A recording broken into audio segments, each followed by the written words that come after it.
The church tells you that you're born in sin. But what if I told you you were never meant to feel ashamed?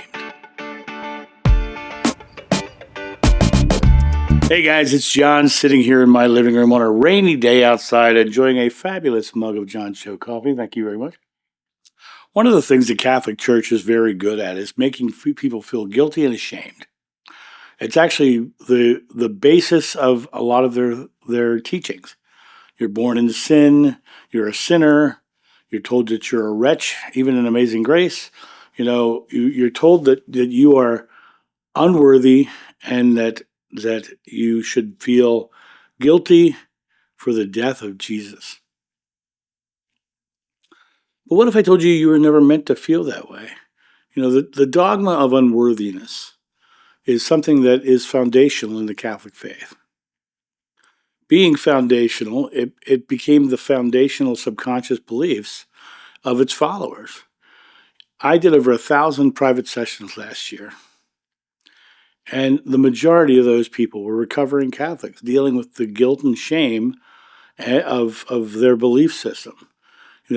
People started following their truth, and they discovered that Catholicism wasn't their truth because it fostered this idea of unworthiness and guilt and shame rather than promoting the love that Jesus talked about in the Bible. This concept of the dogma of unworthiness is a real contradiction because the Bible talks about God being love. It talks about the idea of love your neighbor. It talks about the idea of the kingdom of heaven being within you. Well, if the kingdom of heaven is within you, then what's inside of you is love, because God is love. And this idea is that you have to feel guilty or unworthy because of the fact that you were born. What did that baby ever do to anyone? People are going to bring up reincarnation or whatever, but when you look at it from the perspective of that child hasn't done anything in this world, Christians will argue about when people are born, when does life begin? But Jesus himself said that life is eternal. So, there is no beginning or end in the eternal. So they'll create these ideas that this life is it, period.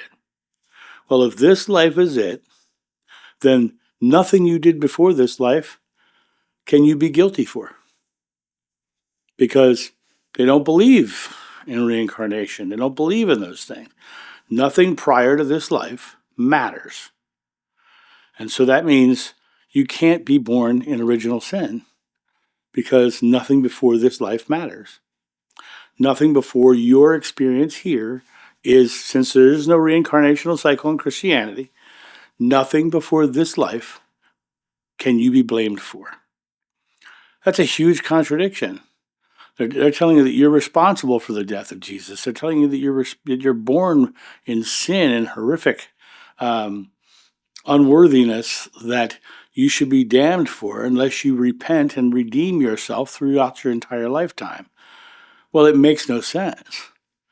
If there is nothing before this time that you're here, then being here and coming here and being awakening to be this lifetime means you can't feel guilty for something you never did or had nothing to do with. This concept is a completely theological construct. It's designed specifically to put people in the religion. It's designed specifically to make people feel that they have to be subjugated to the religious constructs of the Christian church or the Catholic Church. Now, let's talk about the psychological toll of this. Like I said, I did over 1,000 private sessions last year, and the majority of which were recovering Catholics. All of them struggling with guilt and dogma, unworthiness, self-doubt, horrific limitations placed upon them by their subconscious beliefs in the Catholic faith. They have this belief that they're unworthy, this belief that they need to be redeemed, need to be saved. They have these beliefs that put them in a position where they feel like they can't go forward. And they limit themselves. Bible itself says, if you ask a mountain to move, it'll move. Nothing's impossible for you. Right? But yet it also says you're limited because you're a horrible sinner, right? This lifelong shame that people are dealing with are a big part of the struggles that people have. They believe they're unworthy. They believe they're guilty. They believe that they are a sinner in the eyes of God. And what does that make them do? It makes them create fear-based choices. They start doing things out of the fear of burning in hell, or the fear of displeasing God, or the fear of never being redeemed, or the fear of never being saved. This fear, they start making fear-based choices. They get married to somebody who ends up being an abuser or someone who is just not compatible, but they can't get divorced because that's against the church rules. It's a problem, right? The interesting thing about that, even that, is the doctrines and dogmas of the church. You can't get divorced in the church. You can only get annulled in the church because they don't believe in divorce. So you can get a civil divorce and be divorced, but even though you're divorced in the civil fashion, the eyes of the church says you're not divorced. It says you're still married because you made this covenant in front of God that you married this person if you married in the church. If you didn't marry in the church, they don't acknowledge your marriage because you're not married in the eyes of God. So it always comes back to this idea that the church only has the control over you, which causes this self-doubt, this self-worth.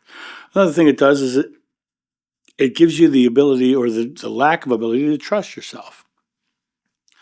You have a hard time trusting your own abilities because you know that you're a wretched sinner who's flawed, and you're always doubting your own actions and ideas and beliefs, and those create a limited belief. It also creates hard to move forward in life and create something more. This idea that the church has limited you into being subjugated to them and what they believe also subjugates you to your own mind, because your own mind has self-doubt, self-worth, and self-issues caused by this ideology of the Catholic faith. It also, for many, will create perfectionism or spiritual anxiety. The interesting thing about perfectionism is the Christian or the Catholic perfectionism is what they're trying to live up to, because perfection itself is a subjective idea. What's perfect for you might not be perfect for somebody else. But what the perfectionism is within Catholics is they're trying to be perfect to the law of God laid down by theologians in the Catholic Church. So they're trying to live up to the perfectionism that is impossible, because it's hard to be perfect when you're told you're a sinner. It's hard to be perfect when you're told you're unworthy. It's hard to be perfect when you're told that you're not. And so that conundrum right there creates a schism within the subconscious mind. I'm not worthy, so what you've got is known as a cognitive dissonance. You're thinking one thing but saying another.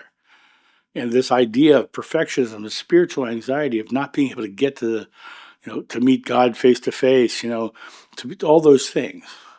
Those ideas of I've got to get this, I've got to get to heaven, I've got to do these things to get to and you end up with spiritual anxiety. Anxiety is just fear. Anxiety is just fear. Though I walk through the valley of the shadow of death, I shall fear no evil.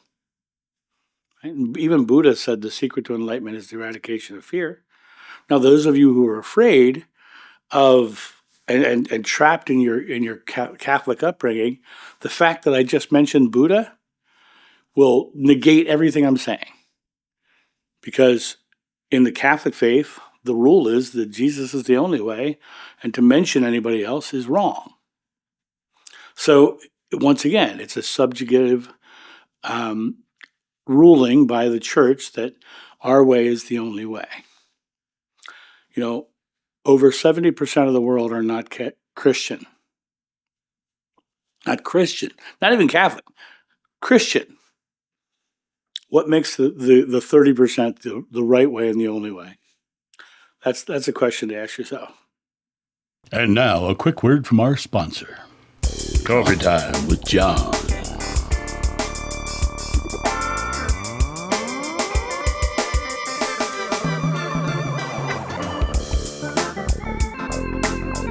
This channel runs off coffee, so get your coffee and tea at johnsjoe.com. If God is love, and the kingdom of heaven is within you, and ye are gods, as the Bible says. So make your definition of God. What is God? The Old Testament God is vengeful and jealous, which would absolutely create a lifestyle of pain and suffering and self-doubt. New Testament God is love. So if God is love, there's no original sin because God is love. And the word sin means to miss the mark. What's the mark they're missing? They're missing the mark of love. They're missing being loving, being caring, right? When you look at it from that perspective, then you weren't born with an original sin. You were born with an original blessing. You were born as love itself. You were born. You see that child. You don't think, what a wretched sinner. That new baby comes out, and you're holding your brand new baby, and you're going, what a horrible, nasty, rotten sinner that is. Right? No, you go, oh my God, look at this beautiful baby. And you express this love and compassion for your child. Because the child is love too. And it engenders this feeling of love between you and your child. The concept that that's a sinner is a Christian dogma. It's an idea that horrible baby who's done nothing before this lifetime, according to their own faith, is horrible and rotten because they've done something bad. That idea itself is detrimental to your life and the life of the people around you, and your children's life if you're passing that doctrine down. Your life is a blessing. You're here to experience love in all of its many facets. And sometimes you experience less, or sometimes you experience its absence. But that experience of experiencing its absence as well is the baseline for knowing what love really feels like. You could never know what love really felt like if you did not experience its absence. That's the very basic science idea of a baseline, having something to measure against. The Father and I are one, and you must become one with me as I'm with the Father, right? Greater works than I've done you will do. It's your faith that heals you. You could ask mountains to move and it'll move. Nothing's impossible for you. Whatever you ask in God's name is granted if you have faith, right? It doesn't say faith in Jesus. It just says faith. Faith just means belief. You are blessed. You are born into this world as a creator. Your beliefs about this world are creative. When someone tells you to believe that you're unworthy, incapable, a sinner, all those things, that's not of God. That's a fear-based control. And the idea of that fear-based control permeating through your life because now it's in your subconscious mind. I cannot tell you how many people I talk to who just are just bitter and angry, and even relatives I have now who are still very devoutly Catholic. They are so judgmental and harmful and hateful of anybody who doesn't believe the same as they do. My Christmas dinner this year, we were in my brother's house, and there was the house, kind of a small house that's compartmentalized. Well, he had two areas where dinner tables were set up. On one side of the house, all the Catholics congregated. The other side of the house, everybody else congregated. Well, they literally segmented themselves to the other side as opposed to being part of the family, because they were judging the others. They were not in any way, shape, or form loving or caring of the others. They were all about themselves. And that, to me, was a very clear example of what Catholicism did. Because if you're not feeling the fact that you're a sinner and guilty and everything, you're judging others for being that. And you're judging others for not following the theology. The kingdom of heaven is within you. I mean, that's right in the Bible. And should you believe it or shouldn't you? That's a choice you must make. Einstein said the most important decision you'll ever make is whether you live in a friendly or an unfriendly universe. I think that one of the biggest decisions you can ever make as a Christian is whether you believe in an Old Testament God of vengeful and jealousy or a New Testament God of love. Sort of the same idea. One's negative and one's positive. One's a kind world and the other one's a unkind world. It really comes down to this idea of understanding that if you believe God is love, then would God condemn an infant who'd never done anything as a sinner? No, that's a theological construct of the Catholic Church. And so when you look at it from that perspective, you start to realize that you've been told your entire life that you're unworthy, that you should doubt who you are, that you need saving and redemption for these horrible things you've done before you were born. It's insidious. It's insidious, and it's only a recruitment tool. They're telling you that you have to come to the Catholic Church to be absolved of the sin. You know, even the baby who doesn't get baptized used to be it went to limbo.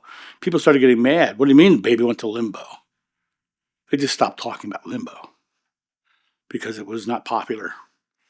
So it's it used to be you couldn't eat meat on any Friday. Now you can eat meat on Fridays except during Lent. What are these rules? Where are they coming from? They're coming from Catholic doctrine, Catholic dogma. They're telling you these rules you have to follow, and if you don't follow them, you're a bad person. It's a mortal sin to miss Mass on Sunday. How many Easter and Christmas Catholics are going to hell because they miss Mass on Sunday?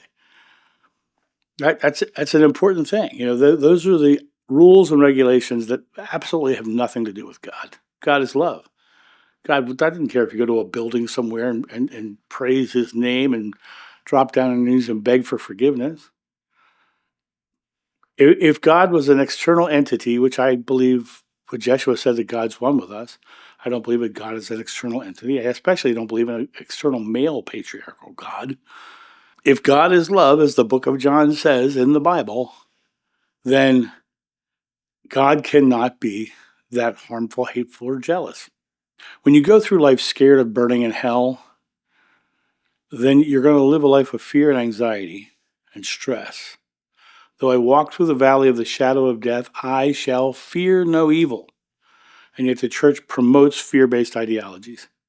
In this moment, decide, are you unworthy, riddled with self-doubt, and trying to be redeemed and work your way to a heaven that you can only get into if you follow the doctrines of this church?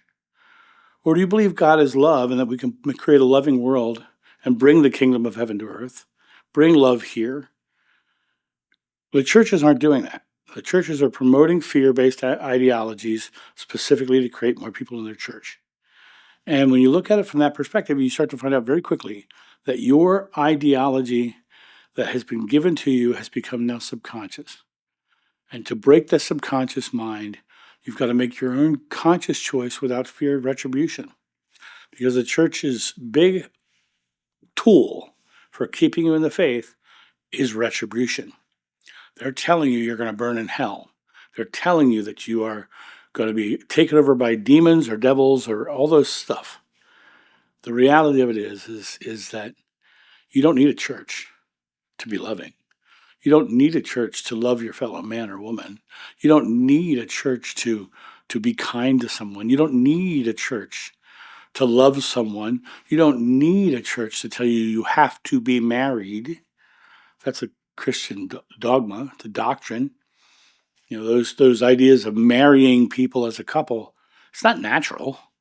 Lions don't do it. Gorillas don't do it. They just naturally come together as couples and mate, right? Doesn't mean that they have to stay with the same one. Some do, some don't. Some have multiple partners, some have whatever. Those are all doctrines that will make you feel guilty if you break the covenant. It also will keep you in relationships that are terrible. My mom told me, had she not been Catholic, she would have divorced my father years earlier. But because she was Catholic, she could not divorce him. She could not divorce him. And so at the end of her life, she had her living room and he had his living room. He was over out there asleep on the couch, doing whatever, and she was in the other room reading a book. He was over here watching golf on TV, and she was over there playing the piano. They had completely separate lives. And at the end of their life, she started traveling with her sisters and her daughters and leaving him at home while she went and visited Ireland and everywhere else. It came down to the Catholic Church was a terrible thing for her. No, now, granted, I wouldn't be here if she didn't stick with my father, but maybe I would. Maybe she would have divorced him after me. Who knows? Then my brother wouldn't be here. But it's not predestined. It's not predetermined. It's not something that's happening in our lives because the doctrines say so.